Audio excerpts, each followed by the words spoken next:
I would argue that those saunas are more detrimental than they are helpful to your overall health. The sauna companies chose to use that safety metric as a tool to sell me. And you see some of the AC power causing, leukemia and other things in kids.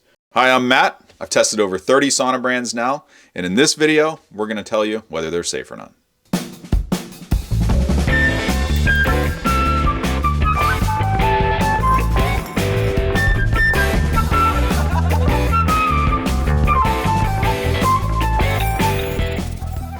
Our infrared sauna is safe to use, dude. Yes and no, actually. We have a lot of safe saunas, but if you look back over the years, especially 5, 6, 7 years ago, I was using some saunas that were not safe. I was using saunas that had terrible VOCs in them, right? I didn't even have a VOC meter when I first had a bad sauna, but we could smell it. Every time you turned it on, there was an adhesive, attached to the heater, or there was some type of glue in the construction. It was a ceramic model, right? So it had a metal heat shroud, but then in front of that, it had a metal heat grill, or a heat shield, rather. And there was a spray adhesive on that with a felt covering. The detrimental part of that is you're also focusing that narrow band of heat at a really high surface temperature right at those toxic coverings that they made them with. So what happens? You're in a closed air environment. You don't breathe well. There's no exhaust built into most saunas. Even the ones that have the little computer fan in the roof, they don't really do much. So what's happening? You're breathing in these chemicals for your entire sauna session. That's absolutely terrible. So those saunas are absolutely not safe to use. Most companies have stopped doing that in the last 5 years. The majority, there's a couple left on the market that still do. They're very obscure. We just see them from time to time. Those are things that, obviously you would want to avoid. I would argue that those saunas are more detrimental than they are helpful to your overall health. Breathing that into your lungs is not good. If you look at any of the studies that suggest certain compounds creating a cancerous environment within the body, those are some of them. So I don't want to point fingers at any particular brands, but this is what I experienced the many years of doing this. That's just the beginning with the bad saunas. There's other points that we could get into if you really want to.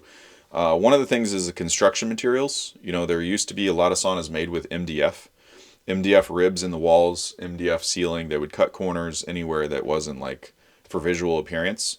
If you don't know anything about MDF, you probably don't know anything about my background either. I used to work in a factory that made AV equipment, and we used to run CNC machines milling MDF, and that was one of the chemical exposures that I had when I was young. Probably some of the things that contributed to potentially getting leukemia or going through that.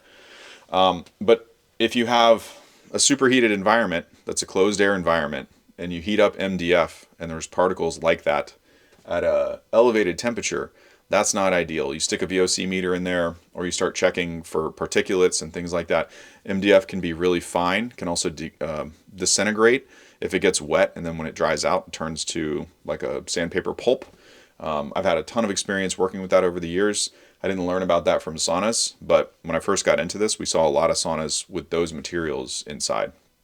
So that's definitely a no-no. The other thing that I used to see that I don't see too much anymore is cardboard and sawdust and stuff in the walls between the ribs. If we took a sauna apart or there was an opening and we happened to turn the wall to its side, sawdust and particulate was all over the floor. This can't be good for you, especially once you close the doors. The other thing would be the EMF. EMF has improved so much in the last 5 years. Most companies have taken it a lot more serious. And then some of them, it's not even a big deal. But the old style saunas, when I first got into this, you had AC wiring directly from the outlet to the power supply, directly to your spine or the heater, right at your head. You could hold the meter anywhere in here, and it was 70, 80, 90 milligauss. 1,000 volts per meter of electric fields. Just absolutely insane. And it's not like somebody was making a mistake and secretly measuring DC power that really didn't matter, even though it shows high on the meter. It doesn't have the same biological effect on the body. Some people, would say that this is crazy and EMF is, some sacred woo-woo thing because you can't see it, you can't measure it. If you got the tools to measure it, you don't even know how to quantify the measurements you get. You wouldn't even know what to do with them if you had them. But if you really look on PubMed and you see some of the AC power causing, leukemia and other things in kids, Obviously, those are a lot stronger transmissions, but so are the older saunas, right? And the thing that kills me is that even the naysayers that say EMF is some woo-woo bull, that they don't really think EMF is everywhere in your house. You're killing yourself everywhere. Why are you worried about it in a sauna? You have to remember, we didn't come up with this. The sauna companies chose to use that safety metric as a tool to sell me the saunas, right? So they kind of forced me to get into it. It's not like I chose it. I wasn't looking at EMF stuff before I got into health and wellness or before I had health troubles. Why would I? There's no reason to. But when a company says you should buy ours because it's low EMF, or when every single product listing says low EMF, they are choosing to use that metric, oftentimes fear-based, in order to sell you their product. So now it becomes a criteria that you pay attention to because we're paying more to get it. So let's make sure that we actually get our money's worth. But that was a lot of negatives for a sauna that somebody uses, me, every single week, right? Week in and week out, and have gotten great benefit over the years. So while that has been some of the issues that we've encountered over the last however many years, 42, 43 plus saunas that I've tried, brands, models, whatever you want to call it, the saunas have improved so much. The majority of the time, companies are delivering a better product than ever. There are some nuances. There are still some cheap things out there that you got to pay attention to, but the benefits of these things, a lot of times the benefits outweigh the cons. The pros outweigh the cons. Even if you have a subpar sauna, if you use a subpar sauna for the next 5 to 10 years versus not doing anything, generally you're better off as long as you don't come into contact with anything that I mentioned as negatives in the beginning of the video. But fortunately for you, if this is new to you and you're just being interested or getting into sauna, most of those things have been addressed by the majority of the companies. So these things are relatively safe, right? You are coming into contact with less VOCs in this thing for the time duration that you're in there per week than other things. You're buying furniture from IKEA. I can assure you that this is much higher quality, less VOC than an MDF Kallax. Is that a collection they have? I'm pulling this out of my hat. Those bookcase things they sell? They're basically like MDF with laminate glued to the outside, and they have some off-gassing. I mean, I don't think it's going to kill you once, but I mean, you say sitting in this thing potentially has the same, like everyone freaks out about the VOC report. Most sauna companies of today have a VOC report. Some of them are lying. They take a canister of a bottle of air in a sauna that's not even turned on and send it to a lab and have it evaluated and then present you with this nice, pretty report they can give to the salesman. Well, that's not really a VOC test, but at the same time, we have the best VOC sniffer test right here. You have a little bit of CO2 buildup in these things, but I still think the benefits outweigh the cons. We're working on that. Some people in the Facebook group are also contributing, which is super awesome. And I think by the end of the year, we'll have really substantial data to make sure that everyone is even safer next year. So are infrared saunas actually harmful? Are there dangers of infrared saunas? Well, of course there are. If you're using one of the former, terrible ones. But are infrared saunas going to harm you as long as it's not something like that? Absolutely not. They're totally safe to use. Clinics are putting kids in them. We've got, 30,000 people in the Facebook group. People are getting remarkable results. You don't have to take it from me. Look at the research.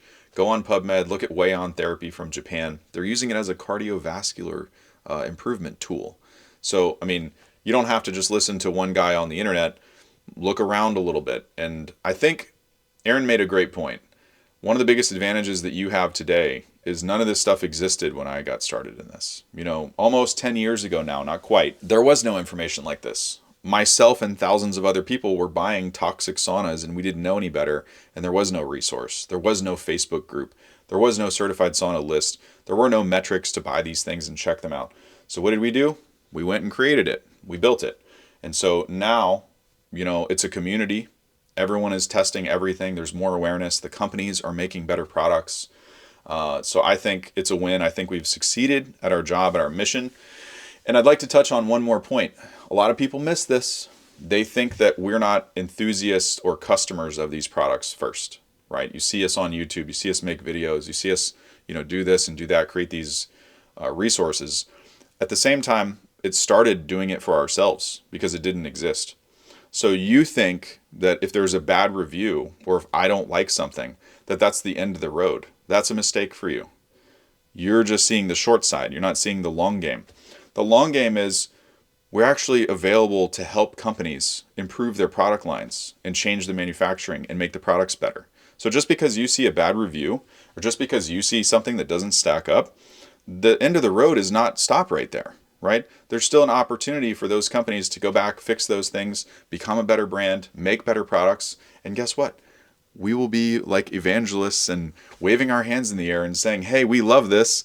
The old product used to suck, but look what they did, right? So I would also like to encourage you to change your perspective on negative reviews and the intention behind them. As a user first, all we want is good in our house, and we're committed to it. And I think you're going to see more and more of it, and I'm excited.